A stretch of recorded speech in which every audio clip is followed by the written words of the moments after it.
You won't believe what my wife did to me on our wedding anniversary.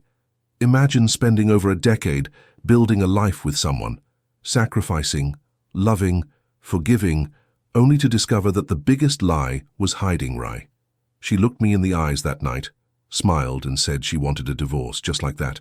No warning, no fight. On the exact day we vowed to be together forever. But here's the twist. What she didn't know was that I already knew everything. Every dirty secret. Before I take you down this insane roller coaster, do me a favor. Hit that like button if you've ever felt betrayed. Share this video with someone who's been through something similar, and don't forget to subscribe, because what you're about to hear isn't just a story. It's a lesson. It's justice served cold. This isn't your average heartbreak tale. No, this is about revenge, disguised in silence. About a man who decided to play the long game and beat his betrayer at her own twisted game without ever raising his voice. Because sometimes, the best revenge is simply letting the truth explode in front of the liar, while you just stand there, smiling. So here's how it started. We were high school sweethearts, one of those couples people roll their eyes at because it looked too perfect. She was bright, charming, the kind of girl who could talk her way out of a speeding ticket with just a laugh. And me? I was the quiet type. I worked hard, loved harder, and trusted her like she was my own heartbeat. For 12 years we built a life brick by brick. We had a modest home, 2 kids, and a calendar filled with family BBQs, movie nights and anniversaries that always seemed to bring us closer. At least, that's what I thought. Looking back, the signs were there. Late-night texts she laughed off as work stuff. New clothes I didn't recognize. That perfume she never wore for me. But love makes you blind. And I was walking through life with a blindfold stitched by loyalty. Until one night, when everything changed. The night I realized something was off, it wasn't dramatic. There were no screaming matches or broken plates. It was quieter than that, more sinister. She walked through the door around 11 p.m., makeup still fresh, perfume clinging to her skin like guilt. She smiled like nothing was wrong, but her eyes didn't match the rest of her face. They were cold, almost robotic, like she was going through the motions of being my wife. She kissed me on the cheek and handed me a slice of cheesecake in a plastic container. "From the office party," she said, like it was supposed to be a peace offering. But the thing is, I knew her office didn't do parties. At least not without a memo, and I saw every memo. I was the one who helped her organize most of them in the past. Still, I didn't question it. I played my part, took the cheesecake, smiled, thanked her, and I filed it away in my mind. One small thread in a sweater that was starting to unravel. From that night forward, I paid attention. She started taking longer showers, started leaving her phone on silent. There were unexplained charges on our credit card, boutiques she'd never shown interest in before, hotel stays in the middle of the week, and every time I asked, her answers were smooth, well-practiced, almost too easy. That's when the fear kicked in. Not fear of losing her, but fear of how long I'd been blind. I wasn't going to yell, I wasn't going to beg. What I needed now was clarity. So I did what I had to do. I borrowed a second phone from an old friend and created a fake email. Set up location sharing through a family safety app. I told myself it was just to calm my suspicions, but deep down, I already knew what I was going to find. And it didn't take long. 2 days later, she said she had a team-building seminar out of town. I watched her drive straight to a luxury hotel 25 minutes away. Alone. And then, 17 minutes later, another car pulled into the lot. It wasn't just a suspicion anymore. It was fact. And facts don't lie. But instead of confronting her, I waited. Because now I wasn't the one in the dark anymore. She was. I spent the next few weeks doing what any sane man wouldn't. Pretending. I was calm, attentive, even affectionate. Every kiss I gave her felt like a silent taunt. Every dinner I cooked was seasoned with irony. Because now I knew and she didn't know that I knew. It was like watching a movie where you already know the twist ending. Except this time, I was the writer, the director, and the main character. During that period, I hired a private investigator. Not just any guy, but someone recommended by a lawyer friend of mine who handled corporate espionage. Discretion was key. I didn't want a mess. I wanted proof. Legal, undeniable proof. Within days, I had photos, text messages, time-stamped evidence of hotel stays, lunch dates that turned into late check-ins. It was like watching someone bury themselves with a smile on their face. And with every new file the investigator sent me, the coldness inside me grew. You see, betrayal doesn't just hurt, it changes you. It turns warmth into calculation, turns memories into weapons. I began building a file, organized it like a case study, dates, times, places, screenshots, bank statements. Every shred of deceit she thought she'd hidden, I collected like trophies. I even backed up her phone while she was asleep, copied entire conversations she had with him. His name was Brad. Just saying it tasted bitter. Brad, the man who thought he was outsmarting me. The man who sent good morning beautiful texts to my wife while I made breakfast for our kids. The man who didn't realize he was walking into a trap bigger than his little office affair. But I didn't hate Brad. Not yet. Because this wasn't about him. It was about her. The woman who promised forever, but sold it for attention and secret rendezvous. I started moving pieces silently. Transferred money to an account she didn't know existed. Made copies of all our important documents. I even began talking to a lawyer, under the guise of helping a friend with custody advice. I wasn't just preparing for a divorce. I was preparing for a war she didn't even know she had started. Living under the same roof with someone who's lying to you daily does something strange to your soul. It's like sleeping next to a loaded gun. You don't know if it's going to go off or just sit there. But every night I kissed her goodnight. Every morning I made her coffee. Like a performance I'd rehearsed 1,000 times. But behind my smile, I was plotting. The hardest part wasn't the pretending. It was watching her lie so effortlessly, like it was second nature, like the woman I loved never even existed. She'd talk about her meetings and her busy schedule, while I nodded along, secretly matching her every word to time-stamped photos of her sneaking into hotel lobbies. She didn't know I had all of it saved, labeled, archived. But here's the thing that really pushed me over the edge, our kids. One afternoon, my daughter came home with a drawing, a picture of our family, mom, dad, brother, her, smiling, holding hands, a perfect little world. And I realized this lie wasn't just about me. She was tearing apart a family while pretending everything was fine. And worse, she thought I'd never do anything about it. That's when I decided. I wouldn't just leave. I'd expose everything. I started by befriending Brad online under a fake name, posed as a client looking for a marketing consultant. We exchanged emails, scheduled a meeting.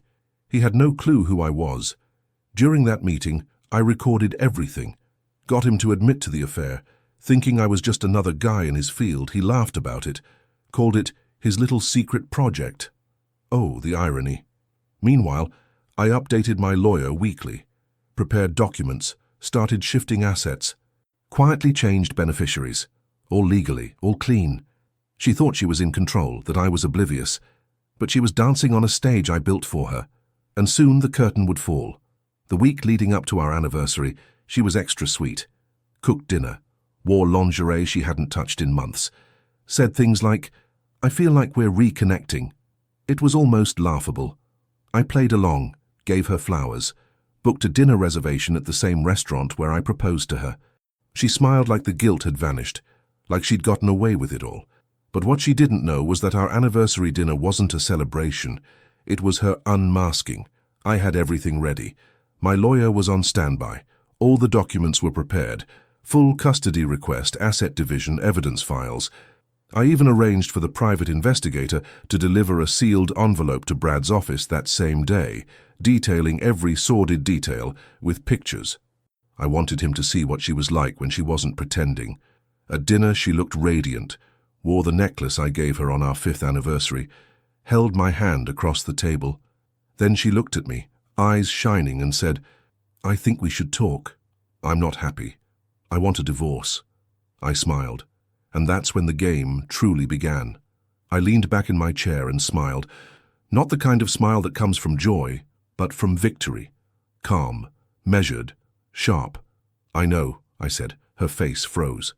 Blinked once, twice, confused. "I've known for a long time," I continued, "about Brad, about the hotels, about everything." She didn't say a word. Her fork stopped mid-air. Her hand trembled slightly. And in that moment, for the first time in months, I saw real fear in her eyes. "You've been lying," I said softly, "but I didn't come here to argue. I came to end this, with the same silence you used to betray me." I slid a folder across the table, neatly organized, labeled. She opened it, her hands shaking. Inside, photos, emails, texts, call logs, financial statements, everything. "I already filed," I said. "My lawyer will contact you tomorrow. You won't get the house, you won't get custody, but you'll get freedom." She opened her mouth, but nothing came out. I stood up.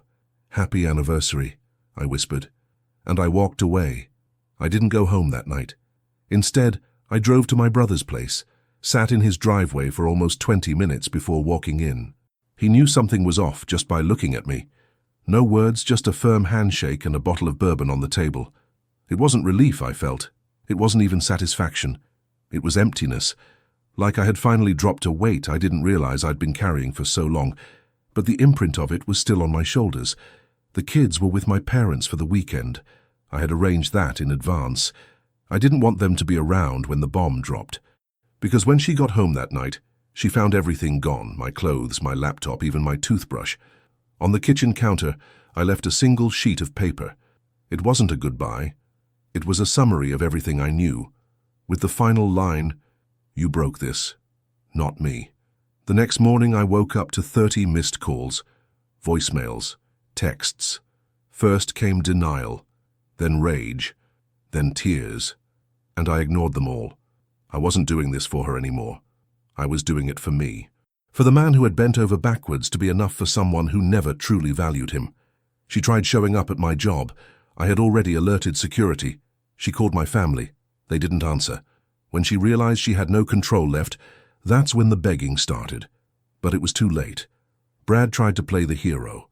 A few days after everything came out, he called me, said he didn't know she was married, said he would have never gotten involved if he had known. I let him talk. Let him ramble, trying to paint himself as the victim. And then I laughed, not because it was funny, but because of how pathetic it all sounded. A man who helped destroy a family now wanted to save face. I told him, word for word, "You can keep her. She's all yours. Just don't be surprised when she does to you what she did to me." Silence. And then he hung up. Turns out, reality hit him hard too. He backed out of their little fantasy relationship real fast once the truth hit his desk in the form of a legal report and 25 glossy photos. Meanwhile, I moved forward. I filed for full custody. With all the evidence, even her lawyer didn't put up much of a fight. I kept the house, I kept the car. She left with her clothes and shame. But the real win wasn't the legal victory. It was peace. Waking up without wondering where she was. Cooking breakfast without pretending. Laughing with my kids and knowing it was real. For the first time in years I was free. My kids were the hardest part. Not because they didn't understand, but because they did. One night, my son asked me, "Why did Mommy move out?" He was only 8, too young to understand betrayal, but old enough to sense tension. I looked him in the eye and told him the truth, but in a way his heart could hold. "Sometimes," I said, "people make choices that hurt others. And when they don't say sorry or try to fix it, the best thing to do is walk away." He nodded slowly. Then he hugged me, and I cried. Not because I was sad, but because in that moment, I realized I had done the right thing. I had protected them, shielded them from a life built on lies. They deserved better, and now they were going to have it. I signed them up for therapy, made sure they had a space to talk, to heal. I didn't speak badly about their mum. I didn't have to. Truth doesn't need to scream. It just sits quietly and waits to be seen. As weeks turned into months, I started rebuilding. I went back to the gym, reconnected with friends I had neglected, took my kids on trips, small ones, just weekend getaways to the lake or the mountains. Every moment was a reminder that healing isn't loud. It's slow, it's silent, it's sacred. People started noticing the change. "You look lighter," one coworker said. "I haven't seen you smile like this in years," another friend told me. And they were right. For too long I was carrying someone else's sins on my shoulders. Now I was walking alone, but lighter, faster, freer. As for her, well, the last I heard, Brad dumped her 2 weeks after everything came out, said he couldn't trust her. Oh, the irony. She tried dating again, but it didn't last. Word got around. People talk. She called a few times, left messages about trying to co-parent peacefully. I responded only through the legal app we were ordered to use. Short, direct, emotionless. She didn't deserve access to my heart anymore. Then came our next anniversary. 1 year later. I didn't dread it. I didn't cry. I didn't even think of her. Instead, I took my kids out for dinner. We dressed up, laughed, ordered dessert first, just because we could. It wasn't about replacing the memory, it was about rewriting it, turning pain into strength, lies into lessons. As we drove home that night, my daughter said something that stopped me cold. "Daddy," she whispered from the back seat, "you're happy now. I can tell." And that was it. That was the moment I knew I had won. Not just in court, not just in the eyes of those who had doubted me, but in my soul. Because real revenge isn't about hurting someone back. It's about living so well that they can't believe you survived what they put you through. And I didn't just survive. I came back stronger. Healing has a strange way of creeping up on you. One day you're staring at the ceiling wondering how everything fell apart. The next, you're laughing at a dumb joke your son told, realizing you didn't think about her once all day. That's how it began. My quiet return to myself. I didn't go looking for happiness. I just stopped chasing pain. I focused on the kids, on work, on building habits that made me feel like more than just a man who got cheated on. I didn't want that label. I didn't want to be defined by someone else's betrayal. I joined a local fathers group, guys who had been through divorces, breakups, custody battles. At first, I thought it would be sad. A bunch of men sitting around sharing sob stories. But it wasn't like that at all. It was strength, brotherhood, a reminder that I wasn't alone in the chaos. That's where I met Sean. He'd been through something similar, 10 years of marriage, blindsided by betrayal, but he had rebuilt from the ground up. Now he ran his own business, had joint custody of 2 kids and radiated peace. We started talking more, sharing more, and something he said stuck with me. You can either spend your life trying to make sense of why someone hurt you, or you can build something so solid their damage can't touch it. I chose the second option. The more time passed, the less I cared about her. It wasn't hatred, it was indifference, which, in many ways, is worse for someone who thrives on attention. She still tried to poke through the walls sometimes. Random texts asking if I remembered that trip we took to Denver, or that movie we both cried during. I never answered. She wasn't talking to me. She was talking to her guilt. And I refused to be its audience. Instead, I started journaling, not to document pain, but to track progress. Every page was a reminder that I wasn't stuck, that the man I used to be, the quiet, devoted husband, hadn't died. He had just evolved. And the more I evolved, the more I started dreaming again. Not of revenge, of new beginnings. I thought about taking the kids out of town for the summer, thought about changing careers, starting fresh in a new place, far from the streets where memories whispered at every corner. But before I could make any big moves, something unexpected happened. Someone walked into my life. It started at the school drop-off line, of all places. She was new, moved into town recently, had a daughter in the same grade as my son. We started with small talk, weather, school events, PTA complaints. Her name was Emily. What struck me about her wasn't just her smile, it was her calm. The kind of calm you only find after walking through your own storm. Over time, we started meeting for coffee after drop-off. Nothing serious, just 2 single parents exchanging laughs and survival tips. But there was something about her, something I hadn't felt in a long time. She listened, really listened. Not the kind of listening that's just waiting for a pause to speak. She made space, asked questions, remembered details, and I realized I missed that. Being seen. Being heard, being understood. It scared me a little how easy it felt, but at the same time, it reminded me that my heart hadn't turned to stone. It had just been waiting for someone worth opening up to again. I took it slow. I wasn't ready to dive back into anything serious, and Emily respected that. We were 2 people rebuilding, 1 brick at a time.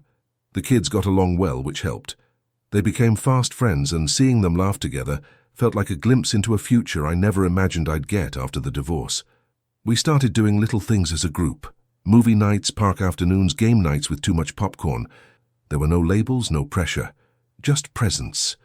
Just peace. And that's when I realized something. Revenge had already been served. Not in the courtroom. Not in the silence. Not even in the moment I walked out on our anniversary. It was served every time I woke up without a knot in my chest. Every time I looked at my kids and knew they were safe. Every time I smiled at Emily and it didn't hurt. I didn't need to ruin her life, I just needed to reclaim mine. One night, Emily and I were sitting on the porch, sipping tea while the kids played inside. The sky was that deep, twilight blue, stars barely blinking through. She looked at me and said, "You seem lighter than when we first met." I laughed softly and said, "That's because I finally stopped carrying someone else's lies." She didn't pry. She just nodded, like she understood exactly what that meant. We sat in silence for a while and I let myself feel it. Not fear, not grief, freedom. That's when I knew I had crossed over. I wasn't the broken man trying to put himself back together. I was whole again. Different, yes, wiser, a bit scarred, but whole. And the best part? The chapter that nearly destroyed me had become the foundation of a new story, one I was writing with intention, with strength, and most importantly, with truth. It's strange how quiet peace can be. There was a time when silence scared me, because silence meant I had time to think, time to replay every mistake, every lie, every missed signal. But now, silence became my sanctuary. I'd wake up early just to enjoy it. That first light before the kids got up, sitting on the porch with coffee in hand, watching the sky shift from night to morning. No drama, no double-checking locations, no waiting for another excuse. Just peace. Emily and I kept things slow. She had her own past, her own heartbreaks. We didn't try to fix each other. We just respected the process. And in doing that, we gave each other room to breathe, to trust again. My ex tried to stir things up a few times, accusing me of turning the kids against her, claiming I was flaunting my new relationship too early. But I never responded with emotion. I stayed calm, protected my peace like it was my most valuable asset. Because it was. And deep down, I knew something she didn't. The more she fought to control the narrative, the more she lost control of her own image. Truth doesn't need to scream. It just waits to be seen. And people were starting to see her for who she really was. It wasn't just family or friends noticing. The school staff, our neighbors, even the PTA moms, everyone started treating me differently. At first, it was subtle. A few sympathetic glances, kind words, people offering help more often. Then came the quiet admissions. I always thought something was off, or she never seemed fully present. The support wasn't loud, but it was real, and that made all the difference. Even Brad faded into the background. Last I heard, he left the company, moved out of state, probably hoping to outrun the mess he helped create. But karma doesn't need a GPS. It finds you eventually. As for my ex, she struggled, not just emotionally, but publicly. Her social media went from couple selfies and motivational quotes to vague, bitter posts about being betrayed and fake people. Classic projection. But I didn't celebrate her downfall. I didn't need to. My victory wasn't in her pain. It was in my healing, in the life I was building without her. There's something powerful about walking through fire and coming out stronger, not burnt, but refined. And that's exactly what I was becoming. One day I found an old photo album while cleaning out the garage. It was from our 5th anniversary. Smiling faces, beach sunsets, scribbled notes of love and promises that would eventually be broken. I stared at it for a long time. Not out of regret, but reflection. I thought about how much I had changed, how naive I was, how much I gave without question, without protecting myself. But instead of throwing the album away, I tucked it back into a box labeled past. Not because I wanted to keep the pain, but because I wanted to remember how far I had come. We don't heal by erasing the past. We heal by understanding it, learning from it, and refusing to let it define who we are now. That night, I told Emily about it. She didn't flinch, just took my hand and said, "That version of you had to exist for this version of you to be born." And she was right. The man in those pictures died. But from his ashes, I became someone stronger, wiser, and free. As the 1-year mark of my divorce approached, I did something I never thought I'd do. I wrote a letter to my ex. I didn't send it. It wasn't for her. It was for me. In it, I told her everything I had never said out loud. Not the anger, not the accusations. Just the truth. I thanked her. Not for the betrayal, but for revealing who she really was. For forcing me to confront my own silence. For waking me up from a life I thought was love, but was actually control wrapped in routine. I wrote, "You taught me the most valuable lesson of all. Never trust someone more than you trust your own instincts." And then I burned it. Watch the words curl into smoke and disappear. It felt like closure. Not the Hollywood kind where everything ends in hugs and forgiveness, but the real kind, where you walk away knowing you've finally, truly let go. That summer, I took the kids on the road trip I'd been dreaming about. We packed up the car, mapped out a route full of quirky towns and national parks and just drove, windows down, music loud, laughter echoing through the car like medicine. Each stop was a new memory. Campfires, marshmallows, late-night talks under star-filled skies. And somewhere between Nevada and Arizona, my son looked at me and said, "I'm glad it's just us now." Not because he didn't love his mum, but because he could feel the difference. The safety, the stability, the joy. That was the moment I knew, without a doubt, that I had done the right thing. That walking away had saved more than just me. It had saved them too. Because sometimes the bravest thing you can do is stop pretending. Stop fighting for something that's already gone. And start choosing yourself. Every single day. As the road trip came to an end, I realized something I hadn't felt in years. Contentment. Not the kind that comes from material things or fleeting excitement, but the deep, quiet kind. The kind you feel in your bones when you know you're exactly where you're supposed to be. We pulled back into the driveway, sunburned, tired, and full of new memories. The kids ran inside to unpack, and I stood there for a moment, staring at the front door. The same door I once walked through in silence, carrying the weight of lies I didn't yet understand. Now that same door welcomed laughter, honesty, and love. Not perfection, but truth. A few days later, I sat down and reviewed my journal from the past year. Page after page of pain, discovery, planning, and survival. It read like a novel, one I would never have chosen to live, but one I was proud to have finished. And I noticed something. The further I read, the less angry my words became.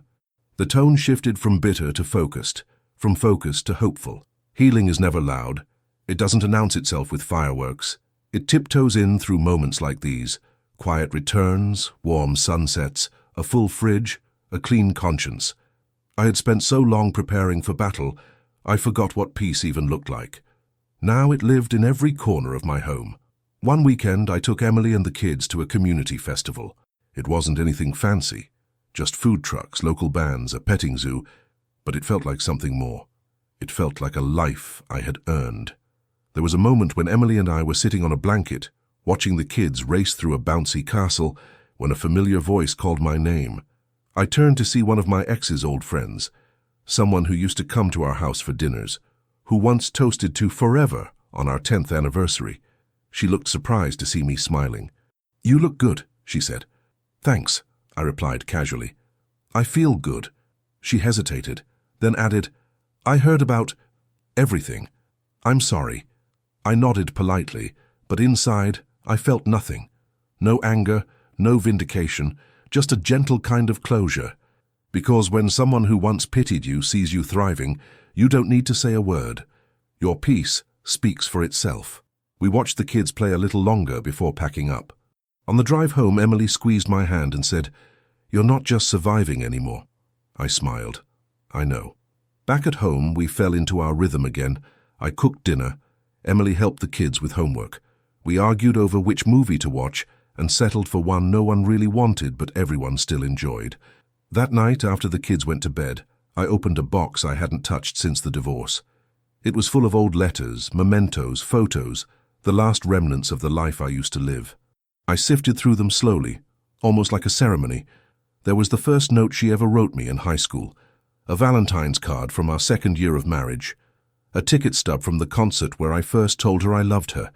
Every item carried a memory, But memories lose their weight when you stop giving them power. So one by one I let them go. Some I threw away. Others I tucked in an envelope marked, "For the kids someday." Not because I wanted to erase the past, but because I didn't want it to hold me anymore. The next morning I woke up lighter, and for the first time in a long time, I didn't feel like a man recovering from something. I felt like a man living something new. The 1-year divorce hearing came and went like a whisper. No surprises, no fights, just paperwork and signatures. The judge finalized it with a simple nod and a "best of luck to you both." That was it. A 10-year marriage ended in a courtroom that smelled like printer toner and cold coffee. But I didn't feel broken walking out. I felt reborn. Emily was waiting for me outside. She didn't say anything, just opened her arms. And in that hug, I realized that not all endings are tragedies. Some are just necessary. The kids didn't even ask about it. They were too busy living their lives, school projects, soccer games, birthday parties. And that was the best sign of all. They were okay, because I had chosen peace over pride, truth over comfort, healing over revenge. And somehow, in losing everything I thought mattered, I had found what really did. Weeks turned into months, and life moved forward. I started mentoring at a local community center, helping other dads who were going through similar things. It gave me purpose, something I hadn't felt in years. One guy, freshly separated, asked me, "How do you get past the anger?" I told him, "You don't. You walk with it until it gets tired, and eventually it stops trying to lead." That's what I had learned. Revenge is tempting. It burns hot and fast. But peace is slow. It's quiet.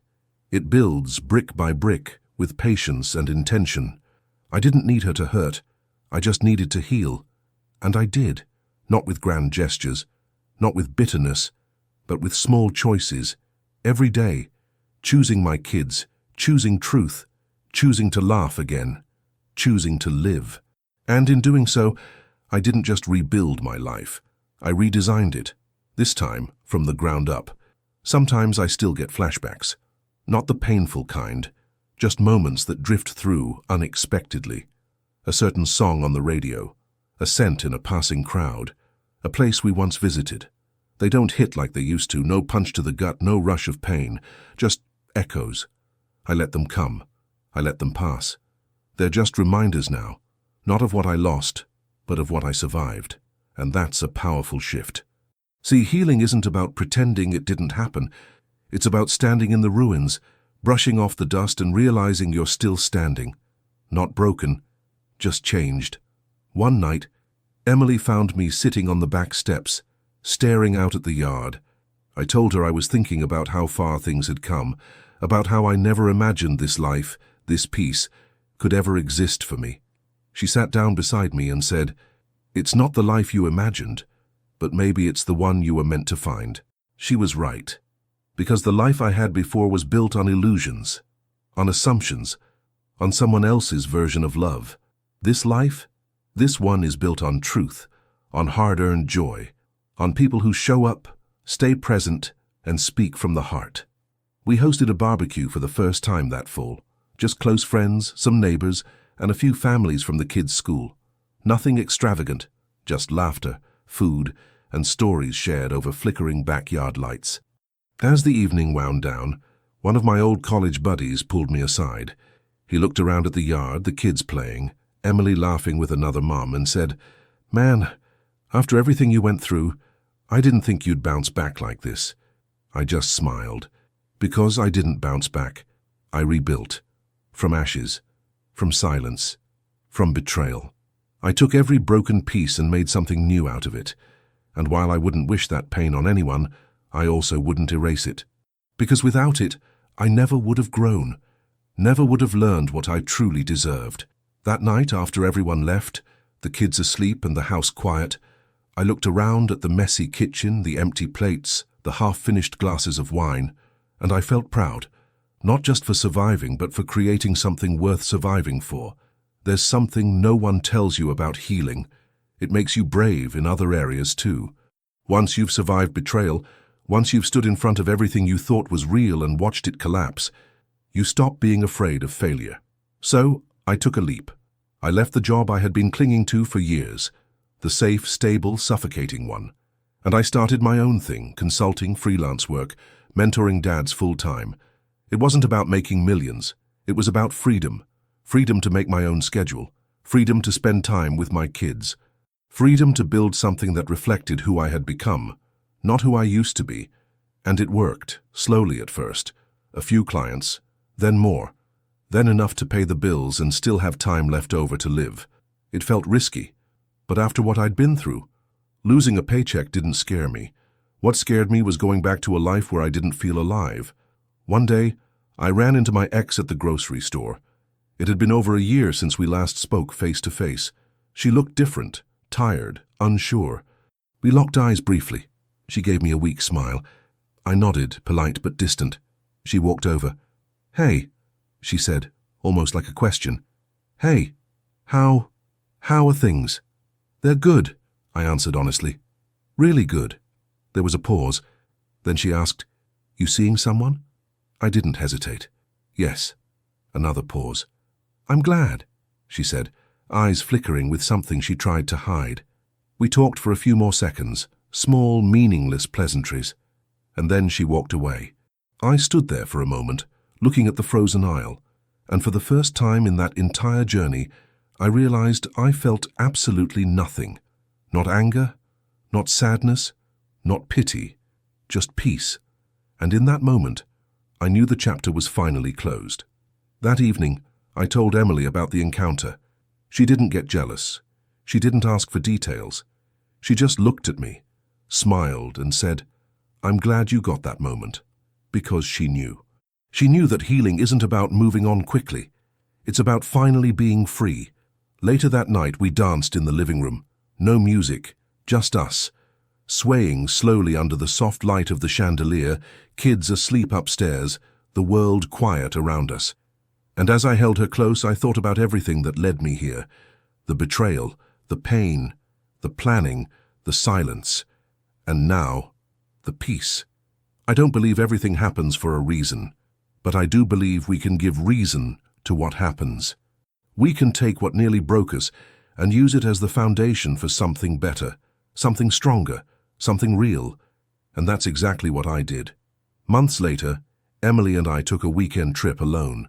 It was the first time since everything that I allowed myself to fully disconnect. No work emails, no check-ins, just the two of us, a cabin in the woods, and the kind of silence that feels safe instead of suffocating. One evening we were sitting by the fire, a glass of wine in her hand, a book in mine. She looked at me and said, "You know, you're not the same man I met a year ago." I smiled. I know. She wasn't wrong. I had shed layers of bitterness, of doubt, of that quiet, gnawing question. Was it me? That voice used to live in the back of my head, whispering after every memory, after every fight, every failure. But it was gone now, because I had faced it. I had looked betrayal in the face and refused to let it define me. And in doing that, I made space for something new, something real.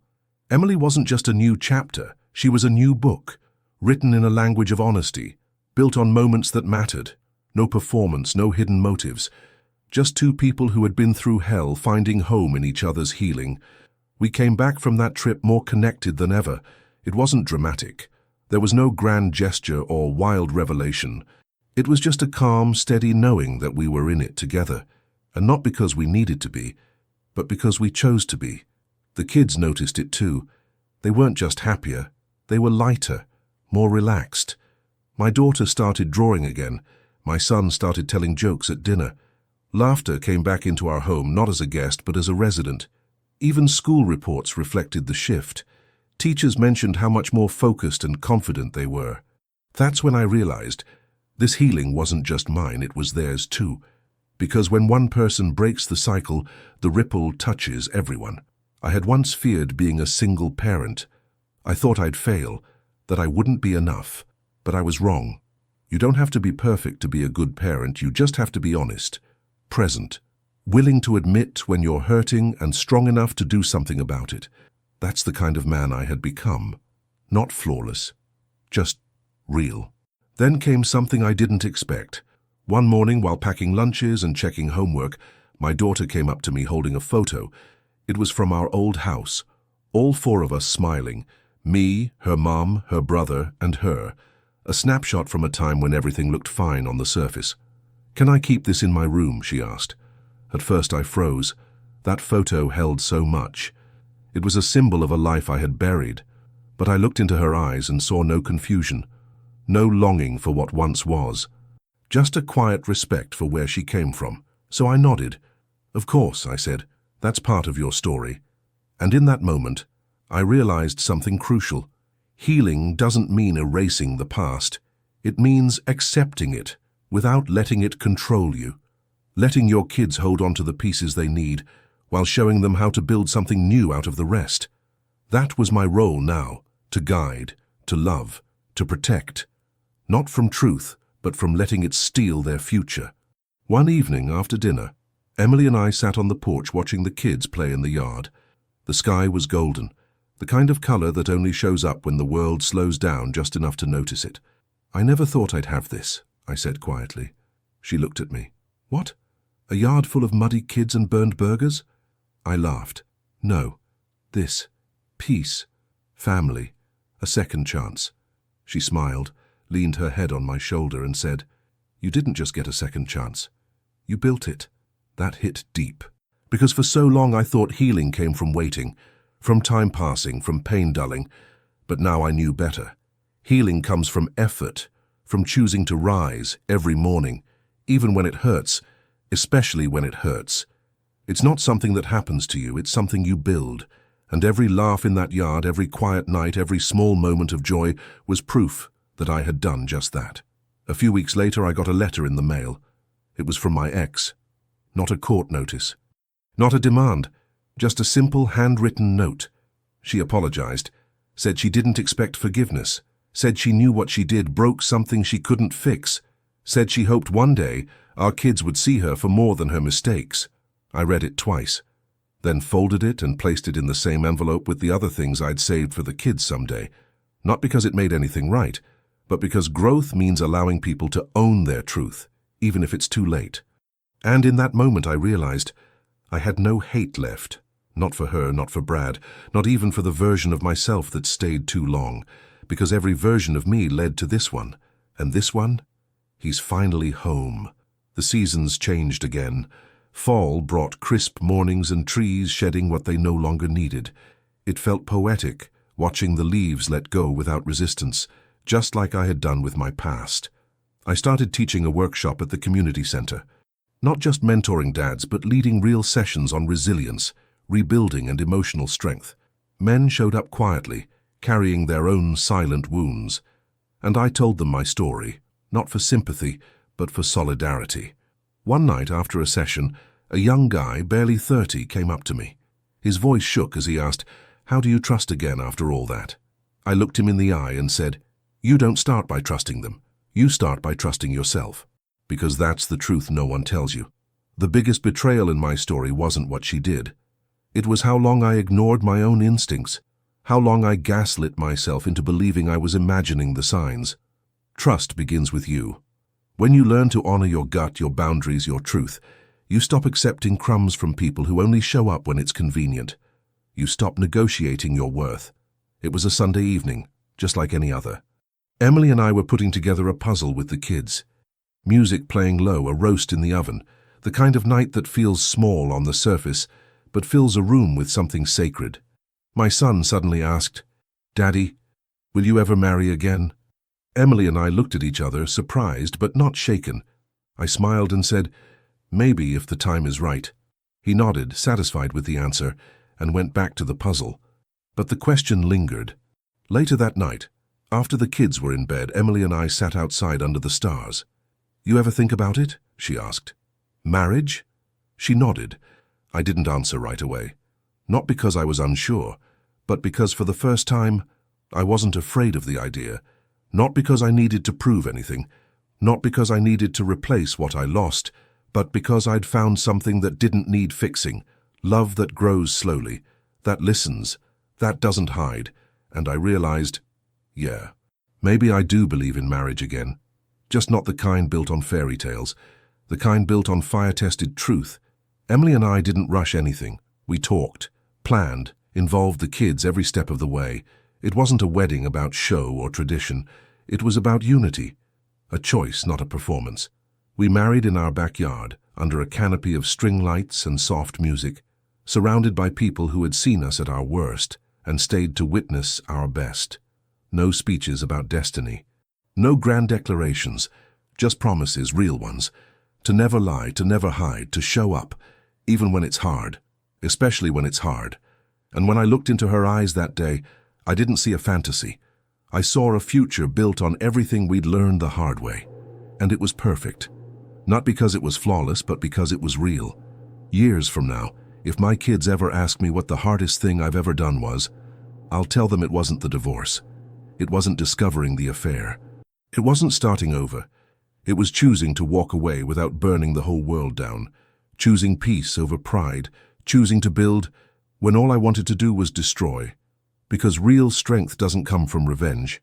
It comes from restraint, from knowing you could ruin someone, and choosing to rebuild yourself instead. I didn't get the ending I expected, but I got the one I needed. And in that quiet, steady victory, I found something better than revenge. I found myself. And I never lost him again. And that's how it all happened. From betrayal to rebuilding, from silence to strength, I didn't just survive it. I came out better. But now, I want to ask you something. Have you ever been betrayed by someone you trusted completely? Maybe a partner, a friend, even family. How did you deal with it? Did you walk away quietly? Or did you fight back in your own way? Tell me in the comments. I want to hear your story. Because sometimes, just knowing you're not alone can be the first step toward healing. And if this story hit home for you, even just a little, go ahead and like the video. Share it with someone who might need to hear it, and make sure to subscribe for more stories like this one. Stories that remind us, no matter how deep the pain, there's always a way back to yourself. Thanks for being here. Until next time.